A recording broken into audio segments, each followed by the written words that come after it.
Okay, this is a video for the mother and the son.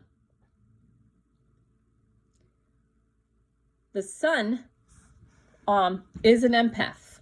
What that means is you get other people's emotions and feelings into your body, which is great when you know that and you know how to work with that, and I can teach you how to use that you don't have to be a healer, but in any work that you do. It's also just helpful to have, because you can read people much easier, and then you can know what to say, if you'll be effective or not, because you can feel what they feel. Right now, you have the gift of empathy, and it doesn't feel like a gift. It feels like you're getting dragged along in your own life, and it sucks. And you're young. So today we tapped on, even though I hate this empathy gift, I just want to be a normal, blank, year old person. I still deeply and completely love and accept myself. And then we tapped 3 times, and we tapped through on, I hate this life that I'm in. I hate this life. I hate these feelings. I hate feeling other people's crap. I'm too young to feel adult stress. How am I supposed to handle adult stress? I'm only blank years old. What the F? F this. I hate this. I don't want to be empathic. I hate this. Well, there's something there for me too. Oh, okay. So we tapped through on that. Why do empaths hate being around other people? Because other people's stress comes into our bodies and we fucking hate it. That's why we don't like being around other people. Now, the book I want you guys to buy and read, the mother's probably going to have to read this. It applies to you too, even though you're not an empath. Thank God you're not an empath, because it's easier for you to stay grounded and not have problems and problematic behavior. And it's easier for you to appear normal, be normal, handle life normally. Okay? The book is called Emotional Blackmail by Susan Forward. And it talks about emotional blackmail. People control others through FOG, F-O-G. F is fear, obligation, and guilt. So your empathic child is being emotionally blackmailed by the other parent, but you're also emotionally blackmailed, but you're not to the same level, because you're an adult, and so it doesn't work. It's not as painful. Still painful, but not as painful as your empathic child. Let's just talk for a second about, why would God make my child empathic? This is so painful. It's so awful. It's so hard to watch. It's destroying our family. It's destroying our lives. Why would God make my child empathic? Here's the thing. The soul of your child who's empathic co-created this existence with God. So God didn't just make this kid empathic. This child, this kid, your kid's soul co-created this existence as your child. And that soul chose to be empathic. That soul chose to come in as an empath. Why? Why would that soul choose to come in as an empath? Because that soul wanted to heal the soul that's playing the role of its father. Okay, so your soul co-creates your existence with God. It chose empathy as a gift. It doesn't feel like a gift until you learn how to work with it. I believe that most people who are empathic and don't understand that they're empaths and they're getting other people's crap and then they're trying to make sense of it, we experience at some point in our lives, wanting to kill ourselves.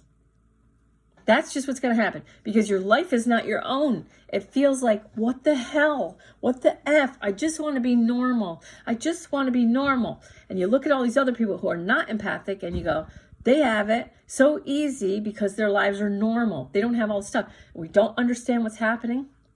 And the younger the gifts of empathy drop in, the more disruptive the life. Okay, so this child's gift of empathy dropped in early. Okay, so lived their life up till 12, normal, happy, da-da-da-da-da. The gift of empathy hadn't dropped in then. So if its father was having a bad moment or having a bad time, at 12, I burp to clear. I don't know if you know that. I burp and yawn to clear. Oh, yes, you think I'm tired. Oh, I'm sorry, you're tired. No, yawning is part of my clearing. I'm clearing out, because as you guys listen and take it in, I yawn and burp to clear. Okay. Now, back to this. 12 years old. At 12, this child did not have the gift of empathy. Then this child can remember being 12, being able to be happy, being able to calm down, being able to live a normal life, because the gift of empathy hadn't dropped in yet, hadn't come in yet. So all of its experiences, all of this child's experiences were normal. If the father, if the parent, anybody, parents, extended family, any adults that they're around, kids in school, blah, blah, blah. If those other people, others, were feeling a certain way, then the 12-year-old, without empathy, without being empathic, without the gift of empathy, the 12-year-old was able to experience a normal life.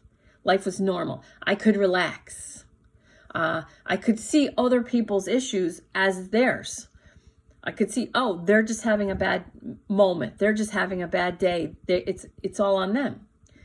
But the gift of empathy drops in, and this is what's happening now too. Like, you're seeing all these healers and yoga teachers and all these people who are not empaths. They're not empaths. They're not understanding what's really happening in the world. That's okay. They were the healers in the old paradigm. The people who are empaths and the people who are empaths but don't know they're empaths are the real healers in the new paradigm.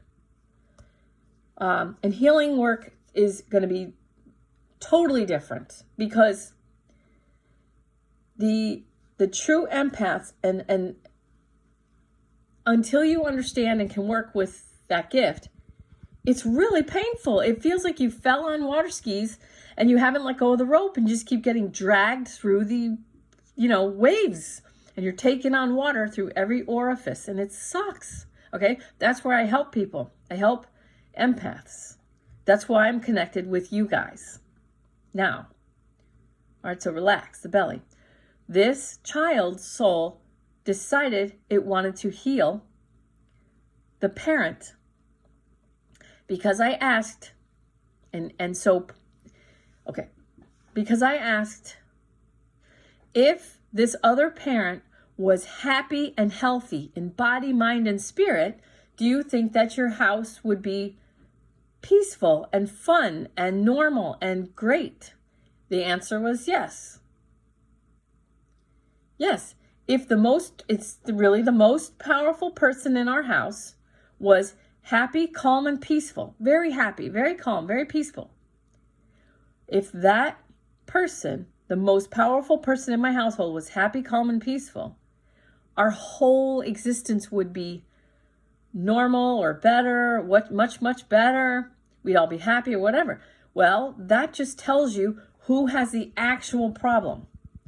But this child is taking on the problems of the one powerful person, and then everybody's mad at the empathic child who is holding the problems and what needs to be healed in the parent, that's the most powerful person. That's the one that actually has the problems.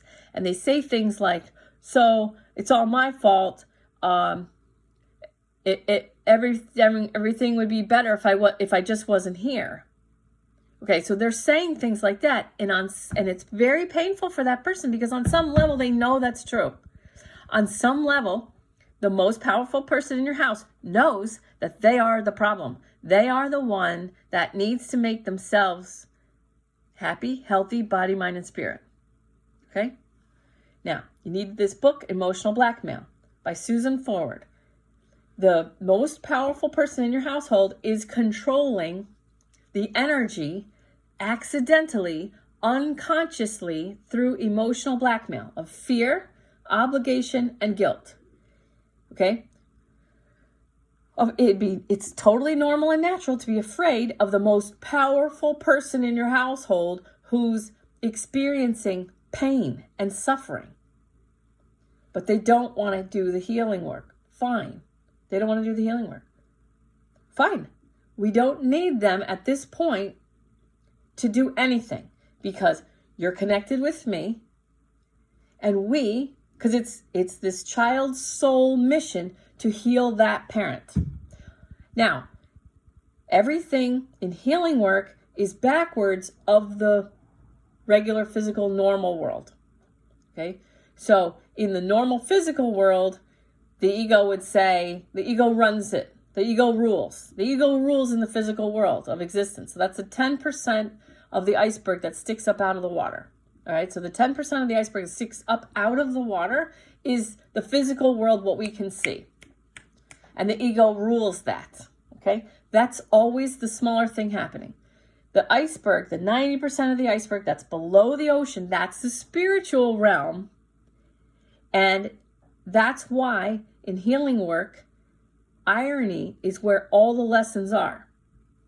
So in the physical plane of existence, the ego runs the show and says, how the F can my kid heal my spouse? How the F is a child supposed to heal an adult? That's impossible. Okay, that's the smaller thing happening, the 10% of the iceberg above. What I do, my spiritual work, blah, blah, blah, the healing work that I do, okay, no disrespect to it, blah, blah, blah, no disrespect. The 90% of the iceberg below the ocean, the spiritual work, is always the larger thing happening. It's always the larger thing happening. So that's why in the physical plane of existence, we can put people on medication all day long. We can put people in facilities all day long. We can take these issues and problems as fact and blah, blah, blah all day long. Okay, but when we work in the spiritual plane, 90%, the larger thing happening, we can shift everything so fast. Okay, it doesn't seem fast. I get it. But you just started working with me. We just started working together. And to go from the very lowest vibration to go to a little bit higher on the scale, it's a lot of effort. It takes God, it's taking all of our mental power. It's taking all of our time, energy, and money to go from here just a little bit. So the ego is going to say, to go from here to a 900 freedom, empowerment, gratitude, it's going to cost, $1 million and God, thousands and thousands of hours of labor, hard labor, whatever. No, it takes more energy and effort to go from shame 20, guilt 30. It takes the most amount of time, energy, money to go from the very lowest vibrations just a little bit on the scale. Once you get to 500 love or 400 reason even, to move up from there, to go from 500 to 900, it takes a minute. A minute. It takes 68 seconds. So the time, energy, and money spent, your resources spent to go from the very lowest part of the scale to just a little higher is immense.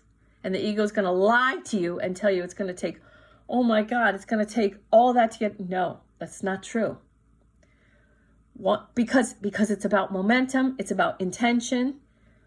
Once you start doing the work to just push yourself up, it gets easier and easier and easier. And then from 540 joy to 900 gratitude, from joy 900, from joy 540, which is healing, from healing to gratitude at 900, it feels effortless because it's your natural state. It's where you want to go.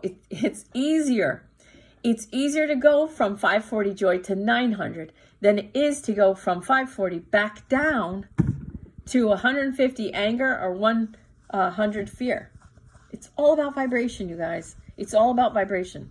Oh, okay, my client's here. Hey, Gray. Okay, I'm gonna have to, okay. All right, I gotta tell you one more thing before I end this video, and I don't know how to edit videos. Okay. Okay, thanks. I'm just finishing a video. Come on in. See my jewelry tray I made. Great, can you close the pantry? Okay, all right, so there's one more thing I gotta tell you. I knew I wouldn't make this video if I didn't just do it right away. All right. The three of us are going to heal the one person, the most powerful person in your house, that is the one who actually has all the problems. And they know that.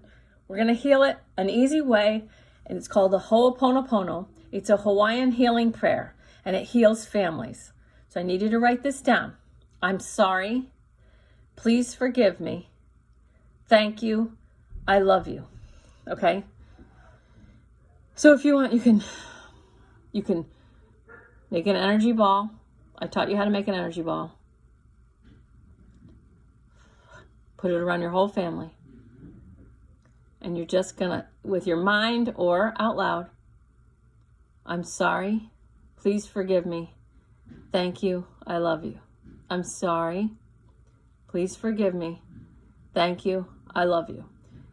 I'm sorry. Please forgive me. Thank you. I love you. Now, the ego's going to fight this because the ego's going to go, no, he's so mean. I'm not sorry. He should be sorry.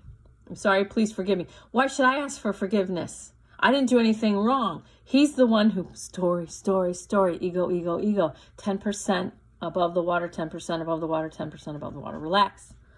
Hello, little lovey wiggle bottom. You're so good. Okay, I'm sorry. Please forgive me. Thank you. I love you. The ego's going to go, what am I thanking him for? All he does is rah, rah, rah. I love you. How can I love me so awful? Okay, so while you're doing the Ho'oponopono, which is just those 4 lines, while you're doing the Ho'oponopono, you are dismissing the voice of your own ego, the 10% above the water, as you're strengthening your relationship to your soul. So I want you to make an energy ball. I want you to say these 4 lines.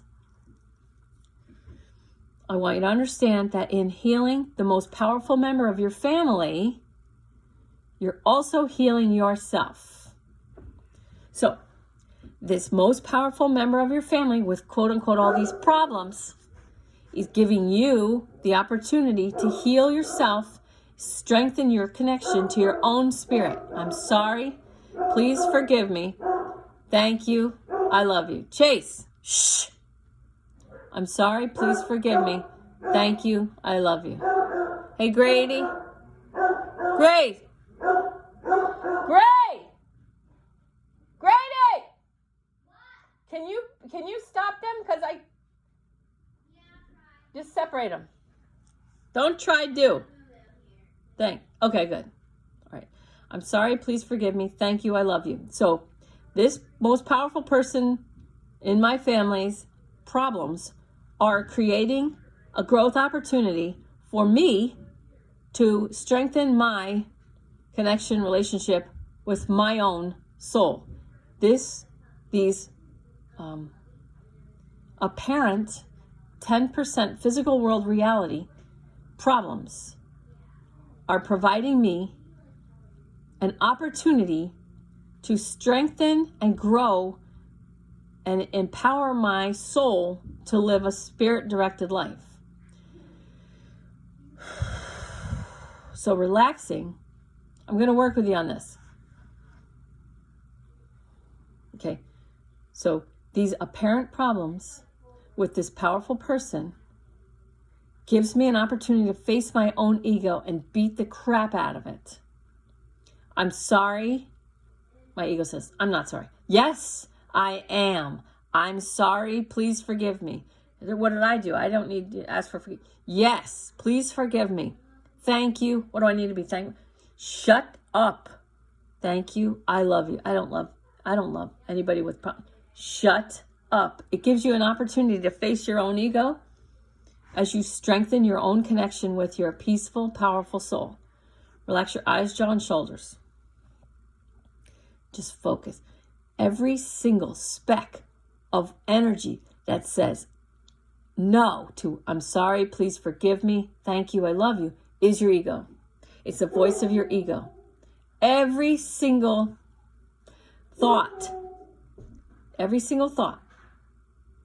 You can come in if you want. Every single thought that has you going against, I'm sorry, please forgive me, thank you, I love you, is your ego's voice. It's the voice of the ego.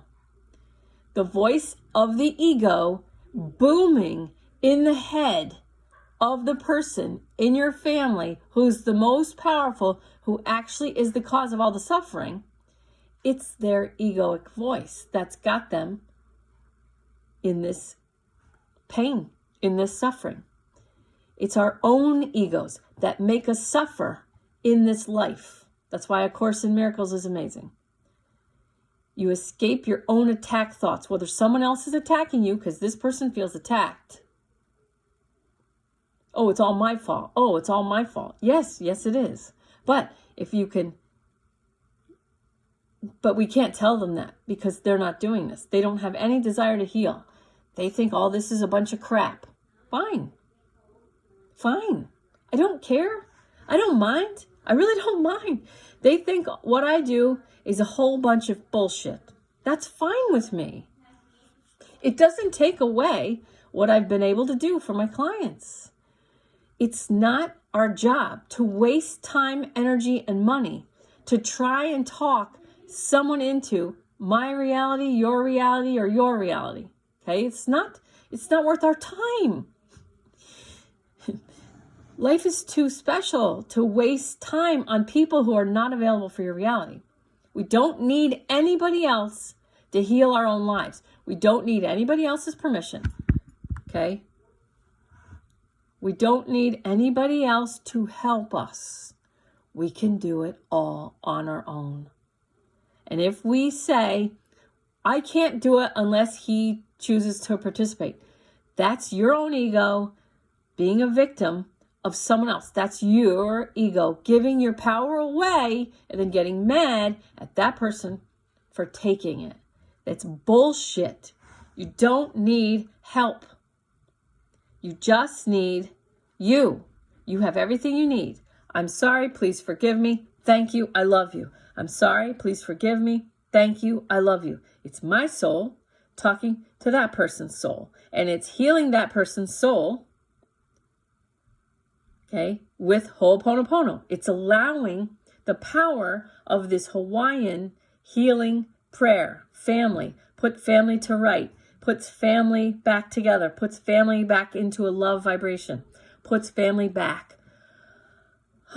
Brings peace. Brings healing. You don't need everybody to participate. In fact, where it starts from is one person has a problem in a family. It's all the other family members that use Ho'oponopono to heal that one. So the family who's healthier, who don't have the problems, they're the ones who use the Ho'oponopono healing prayer to heal the one that's not able to heal itself because it's so hurt, so suffering. So the one that's suffering traditionally doesn't have to do the Ho'oponopono because the rest of the family understands they're suffering. They don't have availability to heal themselves. So that's why we take the opportunity to heal them as we empower our soul. Ho'oponopono. All right? So, okay. Love you. Thanks for listening. We got this. We don't need anybody to help. We got all we need. And if they want to call it bullshit, that's fine. Who cares? Who cares? Dude, this is not my first rodeo. And this is not my worst case. Okay, so I love you. Tons and tons. Susan, forward, emotional blackmail. But it's your ego that's letting that person emotionally blackmail you. Fear, obligation, and guilt. You're in charge of your own resources. Okay, you're in charge of your own resources. You're in charge of your own mind. Once you learn what emotional blackmail is, it's up to you if you're going to keep letting somebody emotionally blackmail you. Or if you're going to set a new intention, set a new boundary, consider and use your time, energy, and money more wisely. And then the more you use your own time, energy, and money more wisely, less and less power that they can have over you. The less and less power that they have over you, the more and more you can raise your own vibration towards 900 empowerment, freedom, gratitude. People are easier to love from a higher vibration. It's easier to love someone when you're not blaming them for your shitty life or your shitty circumstances. It's easier to love them. So let's just do that. Let's just do that. Learn about emotional blackmail. They use fear, obligation, and guilt. I did all this for you, and this is how you repay me, blah, blah, blah. And I just want to say one more thing. As a young person, 12 years old, and you find this freedom of doing what we talked about that you love to do, and you're like, oh my God, this is great. And then you have that parent going, I'm going to take it all away. I'm going to take it all away. I'm going to take it all away. Why? Because that parent is giving you a childhood that they want to give.